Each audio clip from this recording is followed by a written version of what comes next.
এই দুনিয়ার জীবনটা চিরস্থায়ী নয়, চিরস্থায়ী না, এটা ক্ষণস্থায়ী। তার মানে এই দুনিয়াটা আমার মুখ্য উদ্দেশ্য নয়। আমি দুনিয়ার মধ্যে চলাফেরা করব, মুসাফির। আমার প্রয়োজন আছে বিয়ে শাদী করবেন, চাকরির প্রয়োজন চাকরি করবেন, ব্যবসার প্রয়োজন ব্যবসা করবেন, আপনার রাজনীতি করার প্রয়োজন আছে আপনি করবেন, সব কিছু চলবে। কিন্তু এইগুলো আমাদের দুনিয়ার মুখ্য উদ্দেশ্য নয়। এগুলো হচ্ছে আমাদের দুনিয়াকে চালিয়ে নেওয়ার উপকরণ, মাধ্যম মাত্র। কখনোই এই নেশার মধ্যে আমরা ডুবে যাব না। ডুবে যাব, আল্লাহকে ভুলে গিয়ে দুনিয়ায় কখনো ডুবে যাব না। এটা আমার দ্বিতীয় কাজ। 3 নম্বর কাজ, আমাদের লক্ষ্য স্থির করতে হবে। দুটো লক্ষ্য আমাদের, এক, ভালো করে শোনেন, দুটো লক্ষ্য আমাদের, এক ইহকালীন লক্ষ্য, 2 পরকালীন লক্ষ্য। আল্লাহ রাব্বুল আলামিন আমাদের সবাইকে এই দুনিয়াতে পাঠিয়েছেন একটা বিশেষ উদ্দেশ্যে। আমাদেরকে কি আল্লাহ পাক খেলার ছলে সৃষ্টি করেছেন, না কোনো উদ্দেশ্য আছে? উদ্দেশ্যটা আল্লাহ পাক বলেছেন সূরাতুজ যারিয়াত এর 56 নম্বর আয়াতে। কোন সূরা, কত নম্বর আয়াত?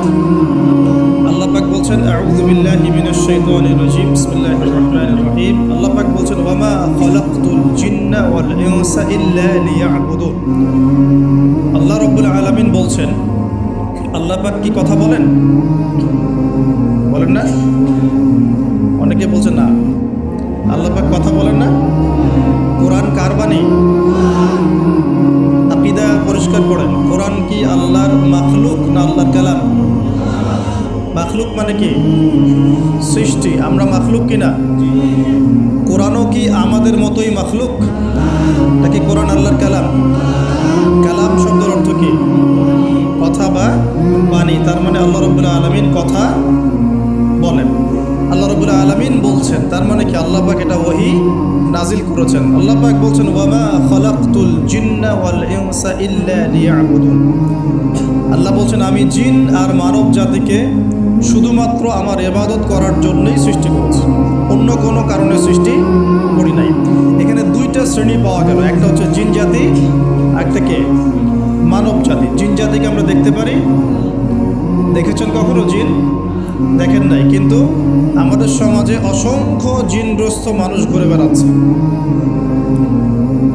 আমি বলি ঢাকা শহরে যে মেয়েগুলো চলাফেরা করে শপিং মলে, রাস্তাঘাটে, এখানে ওখানে, এদের একটা ভালো অংশ কিন্তু জিনগ্রস্ত, জিন ধরা। এটা হয়তো বলবেন কেমন করে এটা বলতে পারেন? হ্যাঁ, আল্লাহর নূর যাদের মধ্যে আছে তারা বলতে পারে। বহু মেয়ে আছে রাস্তাঘাটে ঘোরাফেরা করে, এরা জিনগ্রস্ত, জিন ধরা। জিন ধরা না হলে ওরকম নগ্ন হয়ে ঢং করে রাস্তায় চলাফেরা করতে হবে। উপর একটা জিনের প্রভাব কি আছে? আছে। বিশ্বাস করছেন না? আল্লাহর নবীজি বলেছেন মুহাম্মদুর রাসূলুল্লাহ সাল্লাল্লাহু আলাইহি ওয়াসাল্লাম যে যখন কোনো মেয়ে বেপর্দা হয়ে বাহিরে বের হয় তখন শয়তান, শয়তান মানে শয়তান জিন না ফেরেশতা, তখন শয়তান ওই মেয়ের সৌন্দর্যকে পুরুষের চোখে লোভনীয় বা আকর্ষণীয় করে তোলে। কে করে তোলে? শয়তান। তোমাদের কারো যদি কোনো গায়রে মাহরাম বেপর্দা কোনো মেয়েকে দেখে খারাপ চিন্তা জেগে যায়, তাহলে তোমরা বাসায় চলে যাবে। কোথায় যাবে? বাসায়। সেখানে গিয়ে তোমাদের স্ত্রীর সাথে সময় কাটাবে, ইনশাআল্লাহ তোমাদের সেই খারাপ চেতনা চিন্তা দূর হয়ে যাবে। তার মানে এই হাদিস থেকে প্রমাণ হচ্ছে শয়তান বেপর্দা মেয়েদেরকে সুন্দর করে উপস্থাপন করে। জিন ধরা মেয়ে আছে সমাজে, এবং কোনো কোনো ক্ষেত্রে এখন ছেলেদেরকেও জিন ধরছে, ধরছে না? মাঝে মাঝে দেখবেন যে এই শীতকালে কিছু কনসার্ট হয়, দেখেছেন? কনসার্ট হয়, ফ্যাশন শোজ হয়, আরও অনেক ধরনের প্রোগ্রাম হয়। এগুলোকে নাম দিয়েছে মানুষ সংস্কৃতি। কী নাম দিয়েছে? ওখানে উঠে দেখবেন যে বড় বড় চুল আছে, অনেক লম্বা লম্বা চুল, একদম স্টেজের উপর উঠে লাফালাফি ঝাপাঝাপি করছে, দেখেন নাই?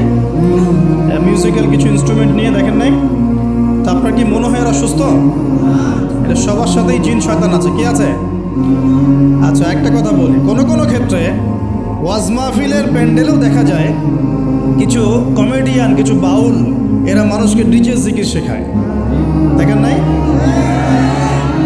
ডিজে জিকির, একজন গান গায়, একজন কথা বলে, কেউ চা খাওয়ায়, কেউ কফি খাওয়ায়, কেউ কেউ ঢেলেও দেয়, কেউ ওট বস করায়, কাউকে উঠতে বলে, কাউকে বসতে বলে।